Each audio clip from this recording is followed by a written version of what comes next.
Lectura del libro de los Hechos de los Apóstoles. En aquellos días el rey Agripa y Berenice llegaron a Cesarea para cumplimentar a Festo. Como se quedaron allí bastantes días, Festo expuso al rey el caso de Pablo diciéndole: «Tengo aquí un hombre a quien Félix ha dejado preso y contra el cual, cuando fui a Jerusalén, presentaron acusaciones los sumos sacerdotes y los ancianos judíos, pidiendo su condena. Les respondí que no es costumbre romana entregar a un hombre arbitrariamente. Primero, el acusado tiene que carearse con sus acusadores para que tenga ocasión de defenderse de la acusación. Vinieron conmigo y yo, sin dar largas al asunto, al día siguiente me senté en el tribunal y mandé traer a este hombre.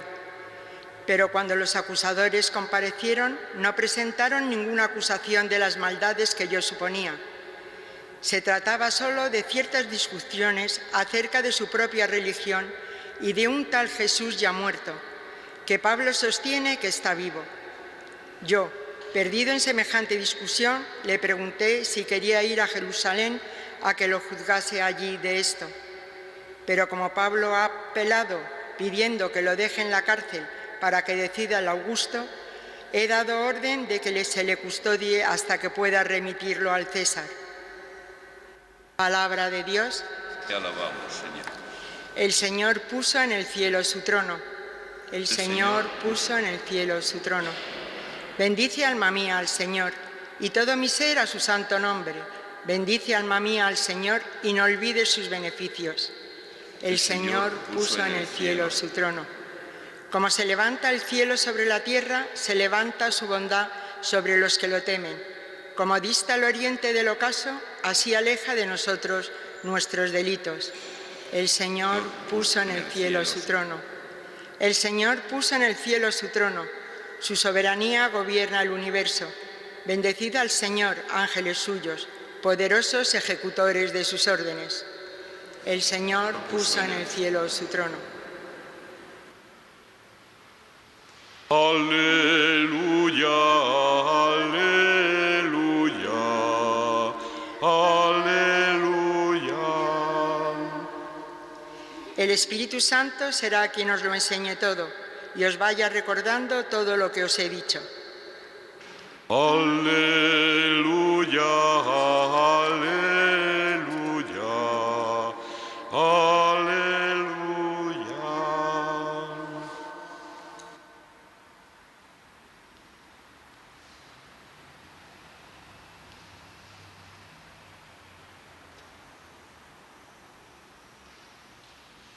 El Señor esté con vosotros. Lectura del Santo Evangelio según San Juan.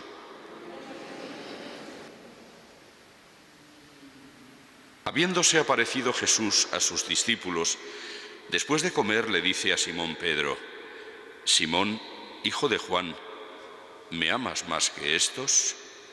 Él le contestó: «Sí, Señor, tú sabes que te quiero». Jesús le dice: «Apacienta mis corderos». Por segunda vez le pregunta: «Simón, hijo de Juan, ¿me amas?». Él le contesta: «Sí, Señor, tú sabes que te quiero». Él le dice: «Pastorea mis ovejas». Por tercera vez le pregunta: «Simón, hijo de Juan, ¿me quieres?». Se entristeció Pedro de que le preguntara por tercera vez: «¿Me quieres?», y le contestó: «Señor, tú conoces todo, tú sabes que te quiero». Jesús le dice: «Apacienta mis ovejas». En verdad te digo, cuando eras joven, tú mismo te ceñías e ibas a donde querías, pero cuando seas viejo, extenderás las manos, otro te ceñirá y te llevará a donde no quieras. Esto dijo, aludiendo a la muerte con que iba a dar gloria a Dios. Dicho esto, añadió: «Sígueme». Palabra del Señor.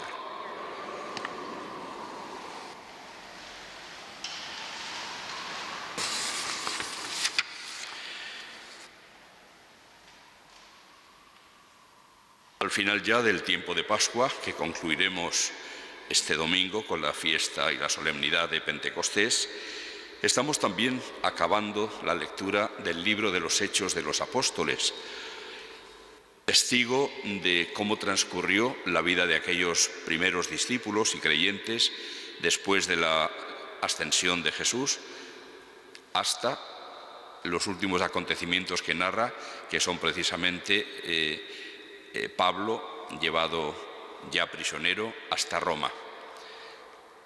Ya no relata el final ni de Pedro ni de Pablo.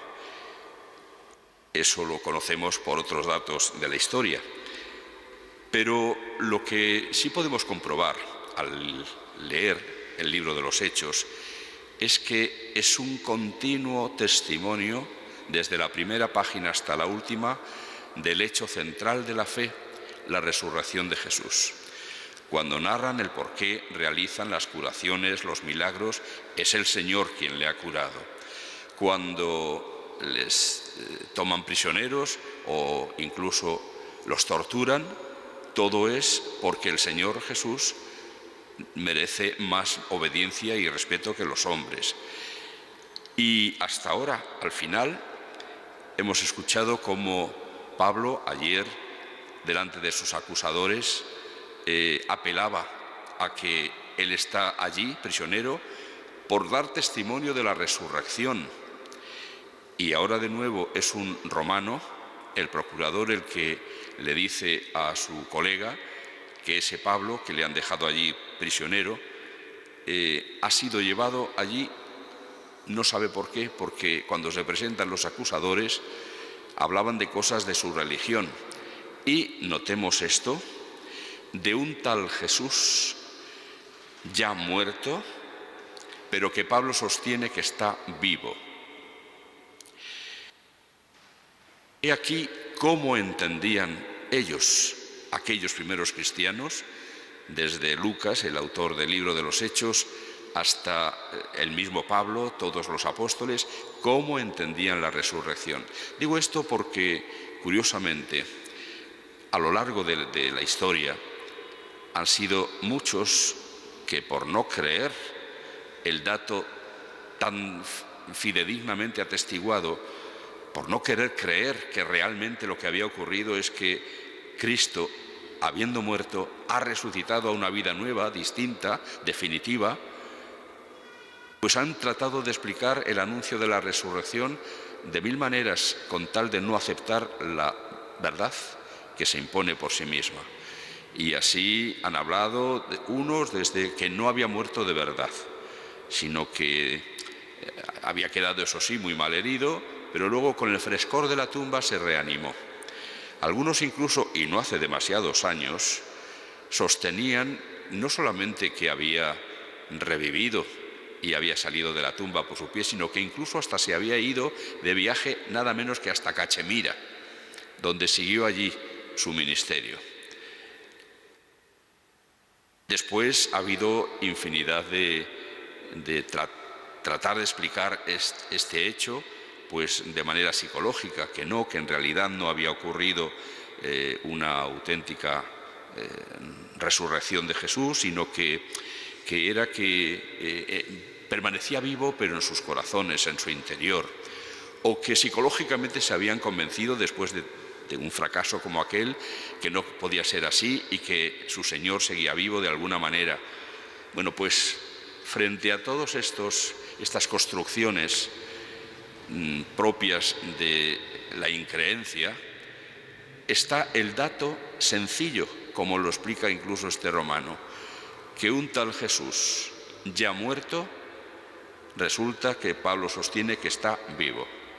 Y lo sostiene Pablo porque se ha encontrado con ese Cristo vivo que le ha cambiado la vida. Y lo sostienen junto a él no solamente el grupo de los apóstoles, sino, como dirá San Pablo en una de sus cartas, hasta más de 500 discípulos a quienes en una ocasión se apareció todos juntos.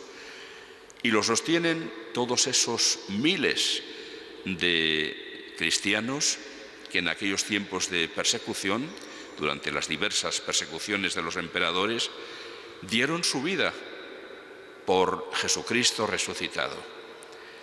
Y evidentemente la vida no se da por una mentira.